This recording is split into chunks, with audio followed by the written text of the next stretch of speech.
On leur a dit qu'ils pouvaient aller avec un portable à l'autre bout de la France, qui est pas faux. Mais est-ce qu'il revient de l'autre bout de la France? Pas toujours. J'ai voulu troquer la Red Bull pour le véhicule, mais le gars, il a pas été sympa, il me l'a pas donné. Super, un drogué qui te donne des conseils de convoyage. Roadmastery Academy, bloqué dans les transports en commun, sur la route, vous avez eu des galères? C'est quoi les solutions? Benoît va nous donner la réponse. Eh ben, un bon sac à dos, bien rempli de Red Bull et de barres chocolatées.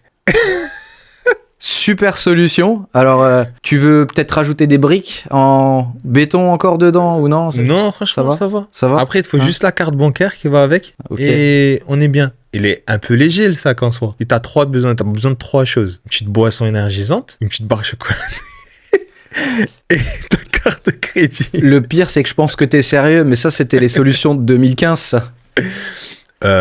Non, après, ça n'a pas trop évolué. Non, c'est toi qui n'as pas trop évolué, c'est pas la même chose. C'est vrai que je me fais un peu vieux, je crois, avec la casquette, mais petit cheveux blancs qui... grisonnant sur les côtés, c'est là. Ça, exactement. Perdu quelques réflexes. Ben non, après... mais déjà, qui a des sacs? Franchement, on va pas se mentir. Quel convoyeur se promène avec un sac? C'est vrai que c'est rare de nos jours. C'est ça. Et tu sais pourquoi? Non, mais tu vas me le dire. Eh ben, parce qu'ils n'ont pas suivi le processus de la Roadmastery Academy. On leur a dit qu'ils pouvaient aller avec un portable à l'autre bout de la France, qui est pas faux. Mais est-ce qu'il revient de l'autre bout de la France? Pas toujours. Souvent, ils appellent et ils veulent savoir comment ça se passe. Ils ont besoin d'un petit coup de main, mais bon, ça c'est un autre sujet. Non, mais sérieusement, qu'est-ce qui est indispensable? C'est vrai que sur la base, et c'est vraiment ça qui fait la différence. Si tout se passe bien, t'as besoin de ton téléphone portable. C'est vraiment le minimum du minimum du minimum si tout aussi est digitalisé, ce qui est pas forcément le cas. Pourquoi on va conseiller un sac à dos? Parce que en plus du téléphone portable, va falloir quelques éléments justement pour se sortir des grosses galères que j'évoquais au début. Qu'est-ce qui se passe quand t'as plus de batterie dans ton téléphone? Qu'est-ce qui se passe quand t'es bloqué à un endroit et que t'as pas de transport en commun? Qu'est-ce qui se passe quand t'as une galère sur la route? Et c'est pour ça que t'as besoin d'un sac à dos du convoyeur, c'est pour combler à ces besoins-là. Si tout se passe bien, ton téléphone peut suffire, et encore pas toujours, mais ton téléphone peut suffire. Bien sûr, à ça, en général, on ajoute tout de suite, peu de temps après, le permis de conduire, parce que si t'as pas de chance, tu te fais contrôler, les forces de l'ordre, elles peuvent te dire, ok, vous avez pas votre permis physique, on vous donne une amende, alors que si t'as ça, c'est un problème en moins. C'est déjà un des premiers exemples de qu'est-ce que tu dois mettre dans ton sac à dos du convoyeur, en plus de ton téléphone. Mais toi, tu vas nous dire ce que toi, tu mets dedans. À part les barres énergisantes et le petit chocolat, bien sûr. Non, pour rester sérieux, je pense que je prendrais ma carte d'identité. Et ça me rappelle justement le fait que quand moi, je m'étais déplacé une fois avec un excès de confiance à 400 km de chez moi, sans permis de conduire. Trop de Red Bull, quoi, dans le sac. Trop de Red Bull. J'ai voulu troquer la Red Bull pour le véhicule, mais le gars, il a pas été sympa, il me l'a pas donné. Je comprends pas. Je lui ai dit, c'était une bonne affaire. Ouais. Je lui ai dit, attends, la Red Bull, elle vient d'Alsace. Tu te rends pas compte la chance que t'as, mon gars? Il m'a dit, non, je te donne pas le véhicule, j'ai pas le droit, c'est pas la procédure et tout. Je lui ai dit, ok, je comprends, mais je lui ai dit, moi, je suis à 400 bornes, je fais comment, je reviens comment? C'est pas mon problème. Il m'a dit, moi, j'ai envie de lui dire, il a pas tort, en fait, le garçon, tu vois. Il a pas tort, ouais. Et donc, j'ai essayé de troquer ça avec une carte d'identité, ça n'a pas marché. Donc, bredouille, tu reviens à la maison. Donc, tu as perdu ta journée, tu as perdu le transport en commun à l'aller et le retour. Pourquoi? Pour un misérable permis. Et je dis tout de suite, le permis digitalisé sur le téléphone, ça ne marche pas. Hein. Quand on présente en plus celui du cousin à qui on ressemble, c'est mort aussi. Hein. Ouais, c'est sûr que là, ça passe pas. Non, mais oui, c'est sûr, il faut le permis de conduire, mais il faut aussi d'autres outils. Si tu tombes en panne, par exemple, souvent, il y a des problèmes de batterie sur les véhicules. Alors, quand je dis souvent, ça c'est dans le cadre des problèmes. Hein. Heureusement, la majorité des convoyages que vous allez faire, les véhicules vont fonctionner, ça va être neuf ou d'occasion. Normalement, ils sont roulants. Mais le problème qu'on a eu le plus souvent dans notre activité, moi je me souviens, c'était des problèmes de batterie.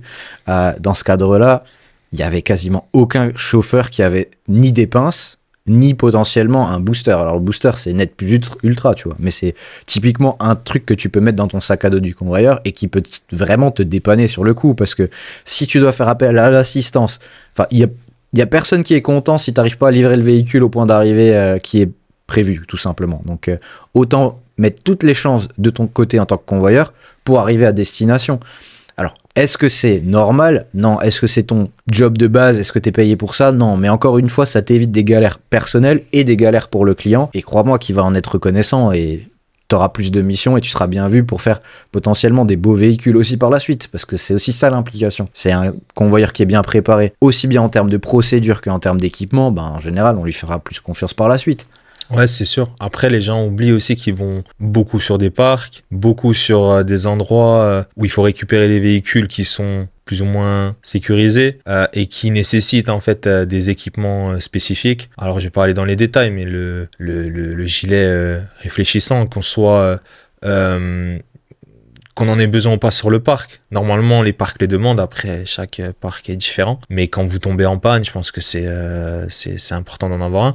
Et même si on convoie le véhicule, ben malheureusement, il y en a qui en ont pas forcément dedans. Donc ouais, on revient dessus. Le téléphone, la batterie de secours, le gilet réfléchissant. Et le Net Plus Ultra, comme tu as dit, c'est le booster.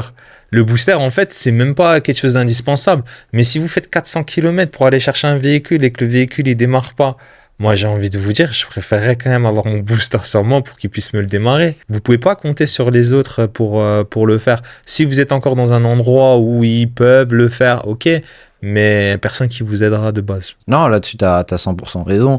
Et c'est vrai que l'équipement de base, en plus, qu'on n'avait pas tout de suite cité, que tu viens de citer, et je reviens dessus, c'est l'extension de batterie, mais aussi le câble de charge du téléphone. Comme dit, c'est vraiment la chose dont on a le plus besoin. Donc autant être sûr qu'il soit tout le temps opérationnel, parce que sans téléphone, ben, on peut pas s'adapter sur l'organisation des transports. Enfin voilà, donc autant avoir une extension de batterie, aussi son câble. Alors c'est sûr que selon le véhicule que vous prenez en charge, vous pouvez pas forcément utiliser un USB ou un USB-C ou quoi que ce soit, mais si vous avez l'extension plus le câble de charge, normalement vous êtes tranquille par rapport à ça. Et outre ta blague, c'est vrai qu'avoir une petite collation au cas où, parce qu'on est en baisse d'énergie, vaut mieux manger sa petite barre chocolatée que se prendre un mur, quoi. Quelle blague, qu'est-ce que tu me racontes? La Red Bull, c'est la base. Attends, d'abord, tu mets la Red Bull et après, tu met le permis et la carte d'identité. C'est important. Mais sans Red Bull, tu peux pas tenir sur la longue distance. Ouais, d'accord. En plus, ça prend moins de place qu'une cafetière, tu vois. Donc... Super. Un drogué qui te donne des conseils de convoyage. Je vais pas dire.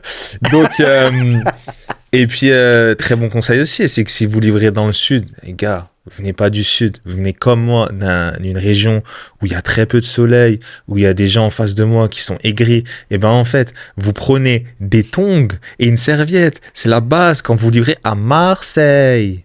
Oui, bien sûr. Tous les clients marseillais veulent te voir en tongs là-bas, oui, c'est sûr. Et bien sûr, c'est la base. Ouais. Qui repart de Marseille sans passer par la plage? Alors, tu peux passer par la plage, ça y a pas de souci. Tu fais un petit détour si t'as le temps de livraison, je veux bien, mais devant le client avec les tongs, je pense pas. Qui a dit que je livrais avec les tongs au client? Après, ça dépend. S'il est en tongs, moi je vais en tongs. Non, je rigole, faut pas faire ça. Non. Tu m'as fait vraiment peur, je t'ai cru pendant 2 secondes. Non, mais faut les avoir dans le sac. Ça dépend où on livre. C'est sûr que si je fais un Strasbourg-Nantes, je vais pas emmener mes tongs, c'est certain. Ah, ça. Et amitié à mes gens de l'Ouest. Oui, bien sûr. Non, mais même sur une note un peu plus sérieuse, oui, on peut avoir quelques équipements qui sont pas nécessaires pour qu'on voyage et avoir quelque chose pour profiter de la ville d'arrivée où on est. Hein. Ça, naturellement. Mais oui, il faut l'avoir dans la mesure de ce qui est sain et pas en abuser non plus. Enfin voilà, on va dire ça comme ça. Mais là, ça me fait penser aux gens qui partent en hiver et qui ramènent pas, tu sais, l'antigivre. Ouais, l'antigivre. La bonbonne. Mais bien sûr. Non, mais bon, après, ceux de Marseille, je comprends. Tu sais, ils doivent faire en moyenne, ils vont m'insulter, j'en sais rien, faire 22, 23 degrés, tu vois. Et ouais, c'est sûr que quand tu dois chercher un véhicule et m'insulter pas non plus du côté de Lille, ben ouais, c'est sûr qu'en décembre, janvier, ouais, il faut la bombe. Faut la bombe, quoi. Et pour les plus écolos d'entre vous, un minimum un petit grattoir, quoi. Si vous aimez pas le gaz de la bombe. Ouais, mais non, mais voilà. ça c'est le low cost, tu vois. Ouais, c'est le low cost, mais c'est le côté vert, tu vois. C'est l'éco-responsabilité. Ouais, l'éco-responsabilité. Moi, je viens avec ma bombe, ma Red Bull et mon café et j'y vais et on est bien. Tu te sens bien. Après, voilà. Mais oui, non, mais c'est sûr. Après, il faut être bien équipé. Comme on l'a dit, dans le sac du convoyeur, c'est un peu personnalisé. Il y a des choses qui sont communes, comme on le dit. Après, c'est juste pour éviter d'être en galère à l'autre bout de la France. On ne se rend pas compte quand on part de chez nous. on part avec le minimum justement pour pas trimballer trop de choses sur le dos. Mais on est bien content qu'on ait tous les éléments avec nous pour retirer les véhicules, simplement. Ouais, bien sûr, mais et la base aussi, une chose qu'on n'a pas mentionnée, mais ça va paraître tout bête, mais c'est avoir un stylo sur soi, du papier, et surtout, parmi les papiers, c'est un PV de livraison vierge, quoi. C'est la base. Parce qu'on sait jamais à quel point, on va dire, le point de départ ou le point d'arrivée est préparé, s'il n'y a pas eu de problème de communication, et souvent on doit potentiellement basculer sur un document, on va dire, qui est neutre et tierce par rapport à la livraison, donc autant en avoir en stock, et ça dans le sac à dos. Donc c'est pas que, le sac à dos, c'est vraiment pas qu'une métaphore, c'est vraiment un bon objet. Alors ok, ça peut faire pour certains parfois écolier, mais c'est vrai que vous pouvez mettre pas mal de petites choses dedans, et c'est ce dont vous avez besoin en tant que convoyeur. Vous n'avez pas besoin de beaucoup de grosses choses qui vont vous sortir un peu du pétrin et vous aider à faire les missions au quotidien, quoi. Ouais, c'est ça. Je crois qu'on a fait le tour. Donc, pour résumer, dans votre sac à dos, la Red Bull et la Red Bull. C'est pas possible. Donc, likez, partagez et suivez la Roadmastery Academy. Non, les gars, plus sérieusement, petit résumé. Donc, sac à dos, le PV, le permis, le smartphone avec son extension de batterie, et surtout, venez voir la Roadmaster Academy pour tous les autres équipements. À la prochaine.